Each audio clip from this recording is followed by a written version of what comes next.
Wi-Fi cards are something that have been around since 2005, however only in the last few months have they been available in Australia. According to co-founder Ziv Galat, this was because they wanted to have full support in Australia, and focus on only one market at a time. Regardless of why it took so long, it shows how Australia often has to wait behind the rest of the world for cutting-edge tech products. Today I'll be reviewing the iFi Pro X2 SD card.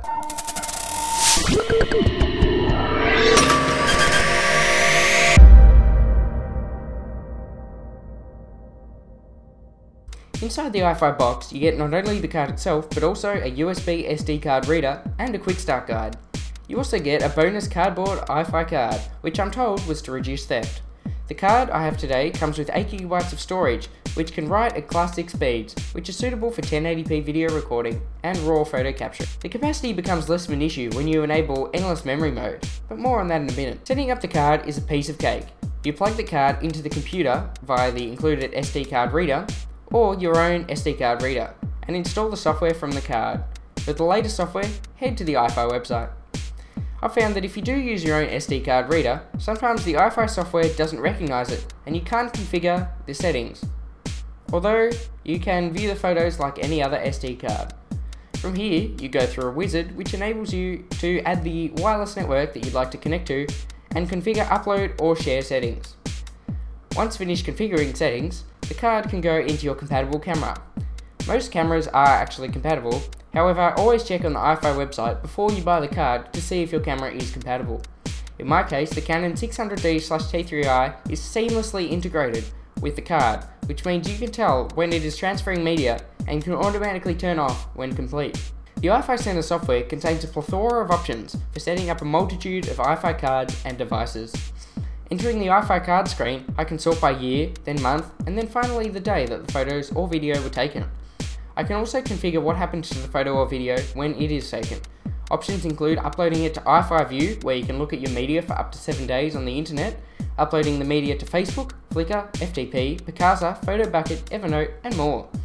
An annoyance is sometimes the upload fails, and it does not attempt to retry or even give you the option to try the upload again. One thing you can't do is configure your card if it is not plugged in. Surely if the card's Wi-Fi enabled, you should be able to configure the card from anywhere in the world. You can also set up the card to run in endless memory mode, which is what I talked about before. This means when the card gets to a certain percentage full, which is customizable, it starts deleting photos and videos that have already been uploaded. This allows you to take virtually unlimited photos. Endless memory mode will only work with the card with low resolution photos or video. However, while the card supports Full HD video recording and RAW photo capturing, wireless transfers do take an extraordinary amount of time to transfer. For my test setup, I took 5 photos of my computer screen with Notepad open in RAW plus JPEG. In the iFi settings, I specified that I only wanted to upload photos, not the raw images of my Canon 600D. I then set these to upload into a photo on my computer. I have an 802.11n router, however in my computer I only have an 802.11g card. Before I tell you the result, I'll point out that somehow each JPEG wirelessly transferred is between 10 and 20 megabytes. While looking at other JPEGs directly from the camera on a regular SD card, they are only around 3 to 5 megabytes. I believe somehow the camera has not compressed the JPEGs fully, but I didn't even know this was possible. Regardless, here are the results. The average upload time for my 5 tests was 2 minutes and 21 seconds. The first image took an extra long time, while the camera and the computer were finding each other. The third image was 10 megabytes less than the rest of them, and finally the last image took nearly double the time to transfer. So, disregarding these outliers, the average time to upload a 17.6 megabyte image, which was the average image size, was 1 minute and 52 seconds. This was over Wi-Fi to my computer.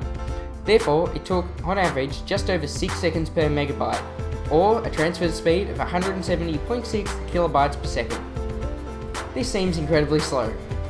Going through my network, the bottleneck is my 802.11g Wi-Fi card, which supports around 6.75 megabyte bits per second, or megabytes per second, which is many times faster than the measly 170.6 kilobytes per second I'm stuck with. Still in doubt over my computer, I turned to uploading to my iPad. This appeared to be a quicker process, with the JPEG taking just 35 seconds. This would have been great, except that I have no idea where the photo is shown. It hasn't appeared on my iPad in the app, even when in full screen mode, which is supposed to display the photo right after I've taken it for review. More on this in a second. The next thing to try was running in direct mode, which is where the card sends out its own Wi-Fi hotspot and your device connects to it to get the photos. This is great for when you don't have a Wi-Fi network to work with. I connected the card using the mode on my iPad. If you want the photos to get through, this is by far the quickest way. A RAW file takes around 15 seconds, while a JPEG literally took 12 seconds, from when I hit the shutter to when the photo was on my iPad. But wait, the photo isn't even on my iPad. As I was connecting to the Wi-Fi network, with the iFi card to set it up, I got out of the iFi app, and then when I got back in, my photos that I'd taken previously were there.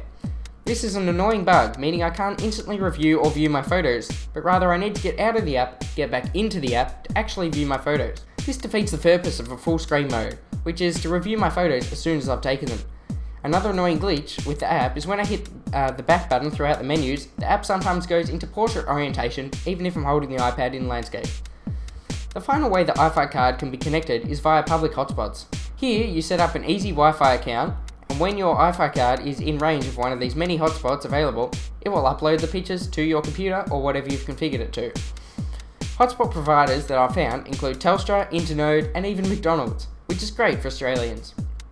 The last and possibly most important feature of the card is the Geo-Tagging feature, which utilises IP address information from the Wi-Fi network you're connected to geotag all the photos. This works seamlessly and is good for anyone with a camera that does not have a GPS chip built in. iFi cards are something that Australia has waited a long time for, and I'm glad we finally have the option.